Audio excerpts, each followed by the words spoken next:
Yep. I couldn't have been more wrong because that guy was spectacular again last night. Second quarter, Knicks turning defense into offense, and that was the theme of the night. I mean, this was the defensive performance from the Knicks. They forced 18 turnovers, scored 24 points off of those turnovers. The defense led to the offense. DiVincenzo took a couple of hits as well. Exactly. That got scrappy last night. Hartenstein in there. Oh, look at Spike Lee.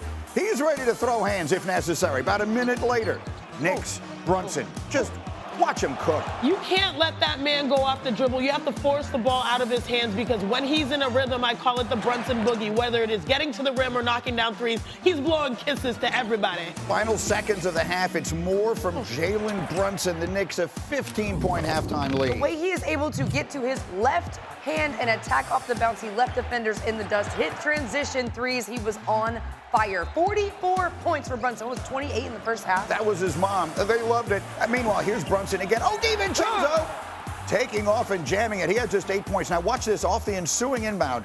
Wendy, you were telling us Miles Turner just lost his cool. I think he was just embarrassed that DiVincenzo dunked on his back right there in a bad night where it was a bad memory for the Pacers. Both players got technicals. DiVincenzo fired up. Knicks up 21, and it would not ever turn. Look at the spectacular move. Knicks go on to win it by 30. Brunson, 44 points, 7 assists. Knicks up 3 games to 2. Afterwards, Jalen, talk to me.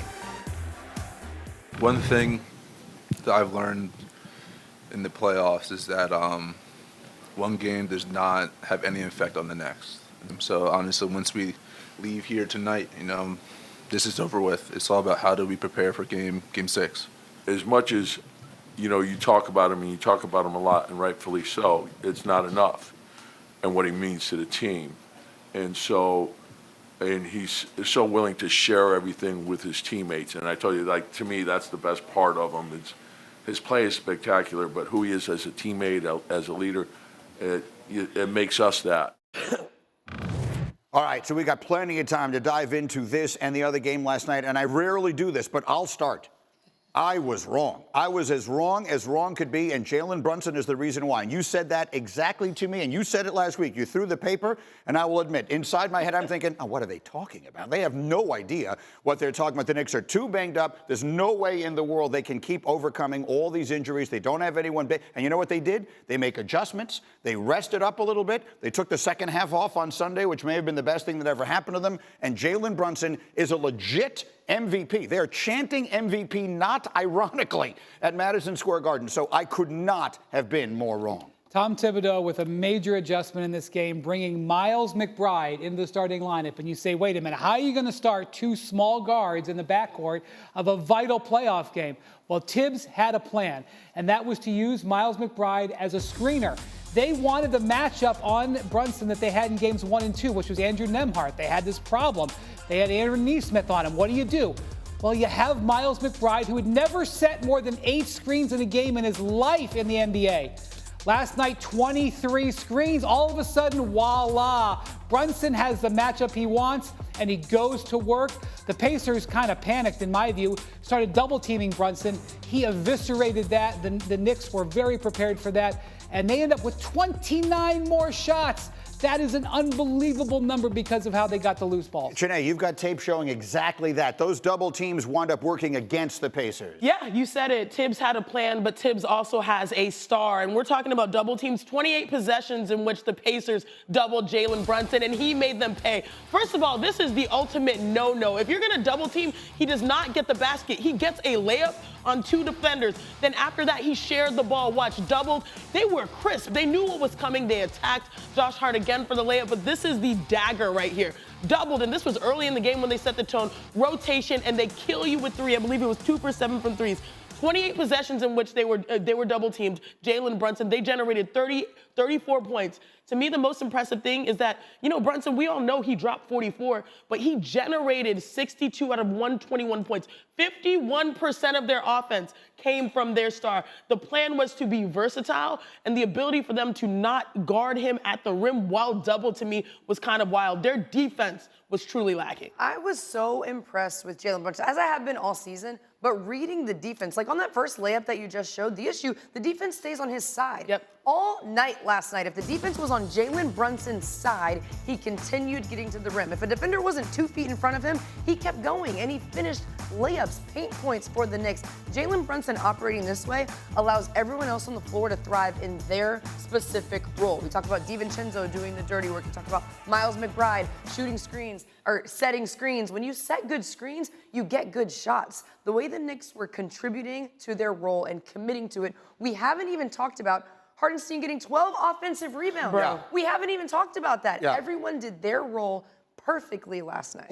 Let's throw that out in honor of our beloved Monica McNutt, who was doing WNBA action last night, and we'll get to Caitlin Clark's debut a little bit later. But her 2 favorite players, if you listen to her do Knick games, she loves Deuce McBride, and he played a big role, and she loves Isaiah Hartenstein. And this number, he had 12 offensive rebounds. 12 offensive rebounds last night. And for all the things Brunson did, and this all plays into it, Windy, the Knicks had 20 offensive rebounds in this game, which led to all those additional shots. To me, more than anything, that was the difference in the game. Tyrese Halliburton said a lot a couple of days ago when he said, when you're in the Garden, which, by the way, was a glow last night, and you give up an offensive rebound and a kick out for a three-pointer, it's like giving up a tomahawk dunk somewhere else.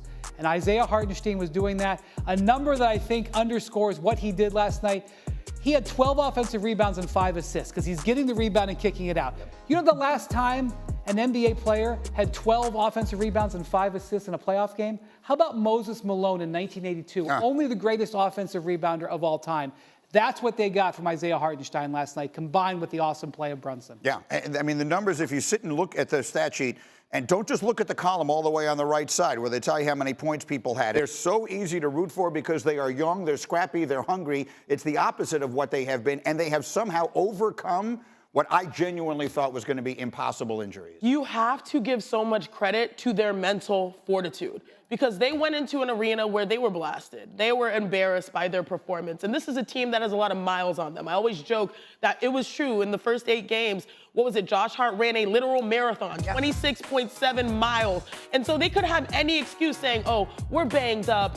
Oh, we're tired. Oh, we haven't been able to rest. But the guys were ready for the moment. Andraya, we were talking about this morning. When your name is called, they are ready. These are still pros that are able to enter the game. Deuce McBride, anyone that was able to show up to me showed their heart and their mental fortitude. And I think the best example of this is what you mentioned, the second shot. People say it, and I think it goes over people's heads. The second shot is the Knicks' best shot because that's when they kill you. When they get that old board, we've seen so many momentum swings happen. When you get that old board, you get that block, you kick it out to DiVincenzo, and that wins you the game. Like, they understand that's their bread and butter. All these other plays, the double teams, the layups, threes, cute. But their second shot is their best shot. When they control the boards, even with less bodies, even with smaller advantages, that's the team. And that's what people fall in love with. So that's why I was impressed. 26 second chance points. I think 20 plus more possessions in a game. You're going to win based off of that alone in the NBA. Small. Thank you. He went to a lineup that was small, and it actually generated more offensive rebounds because the double teams meant that there were fewer Pacers to rebound. Hartenstein dominated it. Everybody did a great job last night, but Tom Thibodeau reacting to the Rick Carlisle move, where Rick Carlisle, who's probably going to be a Hall of Fame coach, changes his defense. Thibodeau hits back. It's the perfect move and gives the Knicks, big pivotal moment in this series. I think it's really interesting because we've talked about, Coach Thibs and how he plays his starters a ton of minutes and how it's led to all these injuries. And for me, I know that maybe his starters wouldn't be as injured if they didn't play as many minutes. I get that. But it is so impressive to me for his guys. We haven't even talked about Alec Burks. Yeah. For his guys that haven't played very many minutes in the playoffs to come in and be ready to go. And not just go, ready to perform at a high level says a lot about his coaching. Burks scored 18 points last night. He's a guy many people forgot was on the team as this season went along. Forgot he was on the team. And he has come along in these last 3 games and played huge for them. A little bit later in this hour, we'll hear from Rick Carlisle. We'll get into the Pacers, what they can do. Last night was the perfect night for the Knicks because not only do they get the win they needed, but they didn't have to play their starters the huge minutes. They get the extra day rest now going to Friday. So things could, as bad as things looked when we woke up yesterday morning for the Knicks, it has flipped that much for them. Welcome to the today. NBA playoffs. And the reason why they got to rest and didn't have to play as many minutes, yes, you had a huge night from Jalen Brunson, but the defense. Yeah. When you get that type of offensive firepower from Jalen Brunson and everyone else is stepping up, and then your defense is forcing turnovers, your defense is getting stops, that creates the gap. They played on both sides of the ball. This was the turnovers. Look at active hands, rotating, eyes on the ball, playing in space, being at the right angle, active hands. You saw all of that from the Knicks. They looked well rested, they looked energized, and they were more intense on both ends. That's why that margin was so big in their victory. They took 101 shots in this game. I mean, it's just that simple.